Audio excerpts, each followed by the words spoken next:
Welcome back to My Conscious Dad right here in your hometown station, KHTS. Today we are talking about why kids need a present father in their life. Before we went on the break, we were talking a little bit about why it's important for young girls to grow up with a present father in their life. So I know before we went on the break, Dad, you said you wanted to go over some points. Yeah, I just wanted to talk a little bit because you really broke down some great points about they're not having a dad that's really there and present and in the moment. And what I started to think about is, like, for me, it was really important to show my kids what it's like to chase your passion and discover your purpose in life and realize what your gift is so that you can live a purpose-driven life. One of my mentors when I was young told me that a purpose-driven life was the only life to live. And that really intrigued me. And so I went on my own spiritual journey to figure out what my purpose is. And once I discovered that my purpose in life is to make a difference, is to help others, I got feverishly excited to do that. And I went out to continue to shine my own light so that other people can see theirs. But I never realized that same love for sharing my light with the world and making a difference would, for 1 minute, for 1 second, be misinterpreted as that was more important than my kids. So for you to share that with me, that breaks my heart to know that you're a little girl, thinking to yourself, how can I be as important to my dad as what he's chasing after, which is his dreams and to be fulfilled and to live a life of purpose and meaning. I know that when you're a kid, you can't rationalize any of that. You don't have the brain capacity or the maturity or the consciousness to know that's something worth giving up. And so I think for you, I have to kind of trust that at a certain age, when you become my age and you start going on your own journey and have your own kids, you're going to hopefully learn from that and figure out, okay, how can I chase my passion and find my purpose and make a difference in the world with whatever I do and still be there for my kids so that they never make up that story that I'm not as important as whatever my mom is doing in her life. I was spending some time with a good friend of mine. She's actually one of my mentors. Her name's Sue Keith, and she helped co-write this book with me, as I've had contributing authors. And I was sitting with her, kind of interviewing her, and one of the things that she shared with me was, and I actually remember this, she involved her kids when she was out, coaching us, and all the difference in the world that she made. She would bring her kids, and I remember them being there and, hey, what's up, little Courtney, and like talking to them. So she would tell me that, in her sharing, that as she invited her kids to be a part of all that, they got to see what mom was up to, so that they didn't make up stories that mom was leaving to make a difference, and therefore when she was leaving us. So what she shared was she included her kids so that they can be a part of that, so that they can look around and go, oh my God, my mom does this? That's awesome. And if my mom can do this and make a difference in the world, then maybe I have something within me that I can make a difference too. And I thought that was pretty profound, that, she was conscious and aware enough to realize that if I'm going to leave the house, and any moment that I can bring them with me to show them what I'm up to, I'm going to expose them to that. And the feedback that she gave me in their frame of mind was that they were grateful and they were able to see that, all right, Mom, if you're going to go do that, now I know what you're doing and I see how important it is to the other people and how much they love you and what kind of a difference you make for them in their lives. You have my permission. It was almost like she was enrolling them into her vision so that they can buy into her vision and support her in what she was up to. Yeah, I think it's kind of funny that you mentioned that, because let me start by saying my sister and I, we always joke that it's a curse to have you as a dad. That you went out and found all this stuff and this information and these experiences about having a purpose. And her and I always say, like, that's a curse, because now nothing in our life is is satisfying like that. We are constantly thinking, oh, maybe, she's in school right now. So she's saying she's in school to be a nurse. And so sometimes she'll tell me, I don't know if I want to be a nurse. I don't know if this is my purpose. And, that's why we always joke like that. It's, it's a blessing to know, to be conscious enough to know this information. But like we said, it's a curse because we can't get there. We're not there yet. So, it's funny that, you're bringing up that Sue, she took her kids out and she made them a part of it, because for so long, we had no idea what you were doing. For so long, we didn't realize, because like I said, we're, as 6-year-olds, you have this little brain that doesn't know anything. So we didn't know anything bigger than what was outside of our house or school, So, for me, I guess if I could take something from this experience and bring it into my own home in the future, would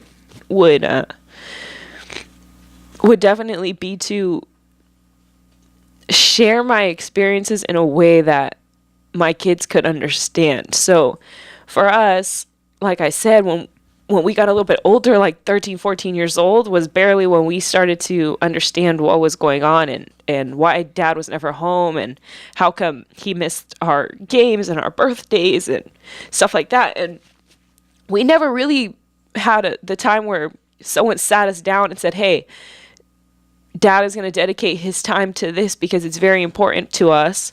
Is it okay if we miss your birthdays and your games? Is it okay if if Mom just takes over for a little while? We never had anything like that. And I think something like that would have been what changed everything. What would have changed everything.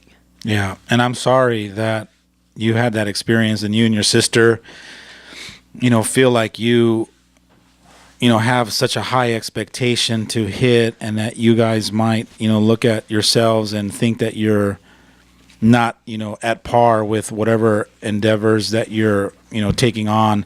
And I wholeheartedly trust that there's going to be a shift in your life when you finally realize what your purpose is. And you're going to, it's all going to make sense to you that, what you have been, the level that you have been taught or exposed to might first start off to seem like a curse, like you can't get there. But through my guidance and your mom's guidance and us supporting you and championing you and keep reminding you that, yes, you can. On the other side, I trust and believe that there's a breakthrough for both you guys, for all three of you. And when you guys break through, it's going to be glorious because, and I don't hold any I don't want to apologize for chasing after my dream and going after my purpose, because that's what I want for you more than anything. I want you to live a fulfilling life that some people can't live in 10 lifetimes. But I know it's going to take some hard work. I know you're going to have to struggle. I know you're going to have to go through the doubts and the insecurities and the, calling your life a curse and all that kind of stuff because you can't measure up. And I trust that that's part of the process. But I'm so confident that on the other end, there's a breakthrough for you guys that you guys can't see yet, that maybe it's not part of your vision or you don't have the capacity to see what you're going to look like on the other end. It was funny because today I was sitting with a couple of clients that were part of the training in the training room that we did all together, that you were part of. And we were talking about kids and teens, and they both gave me such incredible feedback about how amazing you are and what an amazing leader you are and how inspired they were by you and who you are as a human being, and they can't believe your age. And those when I get that kind of feedback in the community, how amazing you are, it validates that everything that I've been doing and showing up and fighting for your greatness is working, even if you can't see it right now.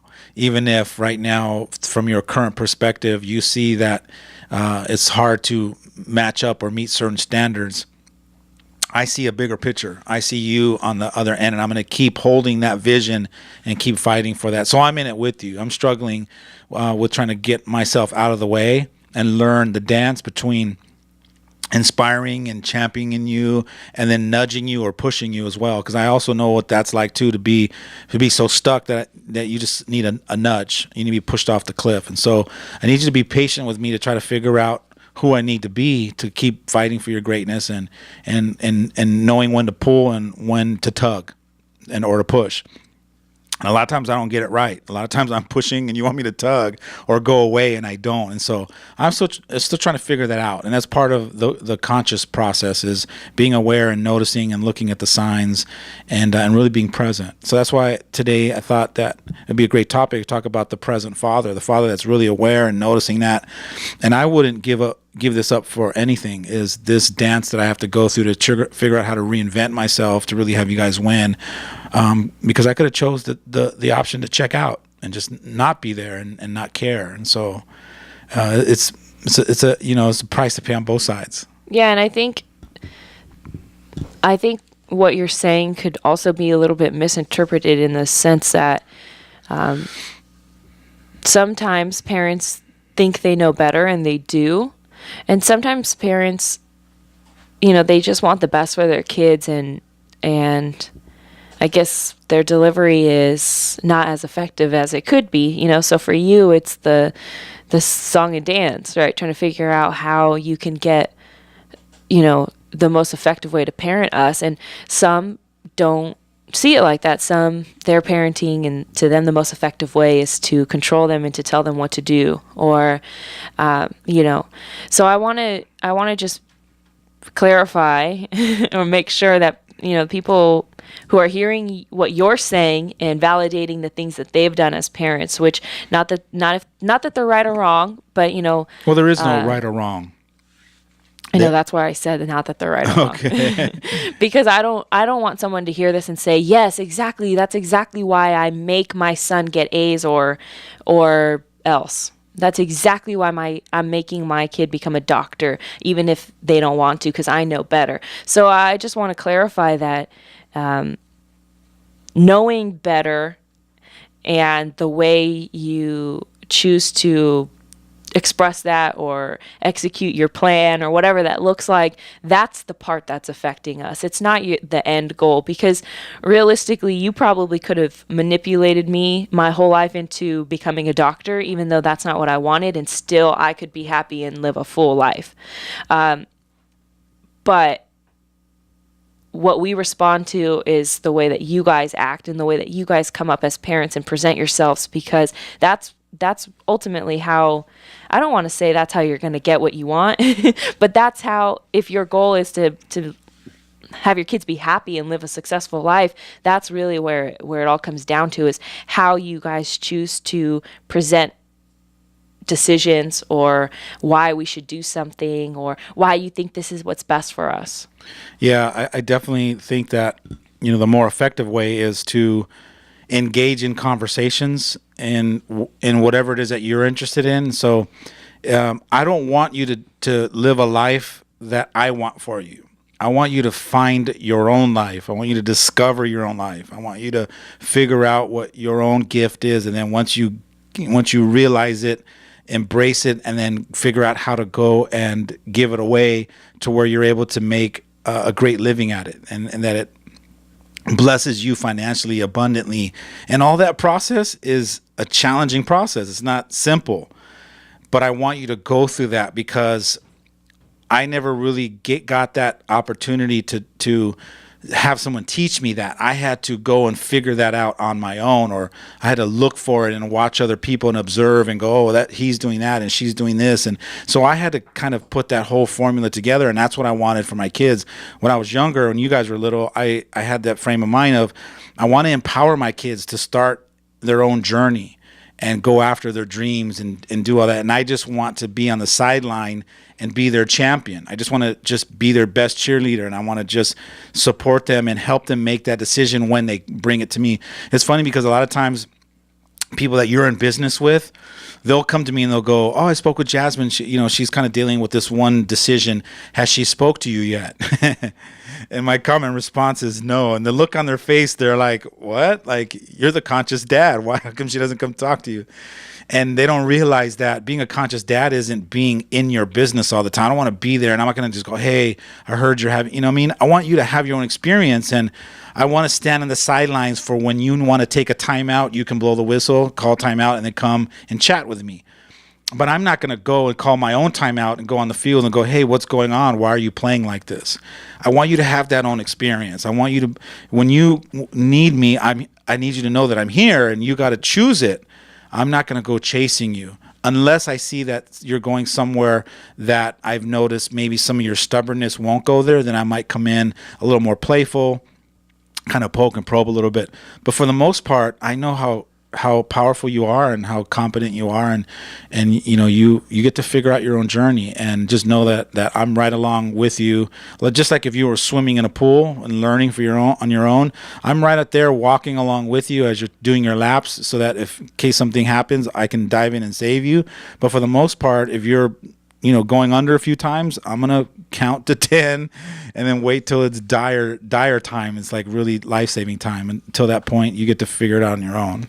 We have to take a quick break, but we'll get back to it after the break. Stay tuned for more of My Conscious Dad right here on your hometown station, KHTS. Welcome back. You're listening to My Conscious Dad right here on your hometown station, KHTS. Today we are talking about why kids need a present father in their life. And on the break, you mentioned that you wanted to talk a little bit about why not being present in your kid's life kind of causes us as kids to create their own story, which we talked about in the first half. And I don't know if you had something to say, but I definitely wanted to touch on that topic. Well, you talked a little bit about it earlier, and that's what brought it to my attention.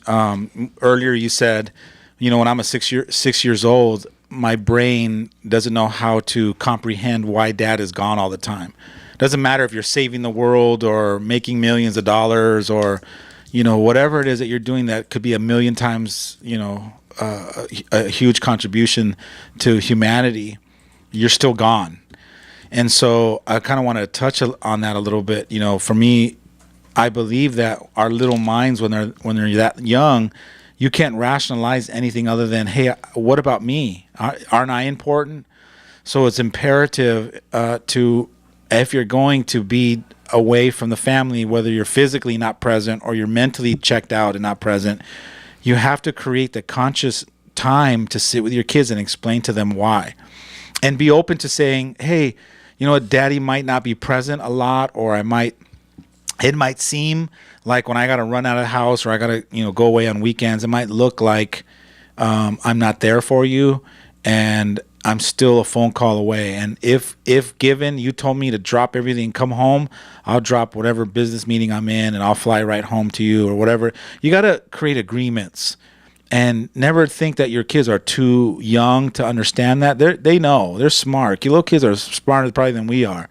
But you just got to sit them down and include them. And I love the whole concept that Sue did, is she brought them along every once in a while and let them see what they were up to, and like just so that they could be a part of it, so they can be aligned with the vision. And I guess when you guys were little, I didn't bring you in and introduce it to you until you guys were already 12 or 13 years old, but maybe some of the damage was already done at 5, 6, 7 years old when you guys were wondering, where's daddy going? And when your mom tried to cover with, he's out making a difference or he's working on this, and none of that means anything. It just goes in one ear and out the other because daddy's still not home, and what about me? What about us? So yeah, and I also want to point out that I know for a fact that every single person listening to the show and every single person not listening to the show is still doing this. They're still making up stories when they don't have enough information, or I should say we, because I do it too. And I just wanted to point out that you kind of have to realize that now at least we have more information and a little bit more common sense to make a rational story up, at least a little bit rational. When you're a kid, your story is based off of the 5 or 6 years of knowledge that which is so small compared. So you really have to think about the possible stories your kids could be making up, and they make no sense. They make no sense at all. So you kind of also have to have a little bit of compassion and understand that if it doesn't make sense to them, and this is the only thing that makes sense to them, imagine how much they're struggling to figure out what's going on. And like you said, they're smarter than you, and they're smarter than you in the sense that they don't have a bunch of BS in the way of clouding their decision. They know exactly what's going on and only what they can see, which is dad's not here. So they can't justify, oh, dad's out saving dolphins in the rainforest and thank God for him, or else everything would be. No, they don't. Not that they don't care. They just don't know. They don't have the capacity to understand. Yeah, they can't comprehend that. Yeah. And another thing I want to point out is, if you're a father in a divorce or in a separation, you also got to remember that your kids are also experiencing a divorce too. They're in it, having their own breakdowns and fears and stress and anxiety, and they need to be healed. So they either need a therapist or they need you to figure out how to heal yourself along with them and bring them along, so they could not make up the stories that they're not important anymore, or that, because you don't love mommy anymore, you don't love me either, and all that kind of stuff that the ego and the mind makes up. So it's important that if you're not physically present there at home, you got to make up with it with the time that you are spending with them with quality time. So let's say, you only get weekends as a dad, and you have your own busy life and you're dating someone else and you have all this other stuff. Those weekends are your weekends to make up for the whole week that you weren't there. And not only just be there and checked out, and while you're there and they're jumping around, you're on a phone call, or you're texting, or you're thinking about, all the entrepreneurial decisions you got to make. You got to shut all that down and really get down at their level and make eye contact and really be present with them in those moments. And you can make up literally in 2 or 3 hours. A present dad in 2 or 3 hours can make up for a dad in a whole week that's not present. So it's more about quality time. It's not it's the not the quantity of time, it's the quality of time. You got to really make it count and be in those moments and just absorbing and really experiencing every moment with your kids.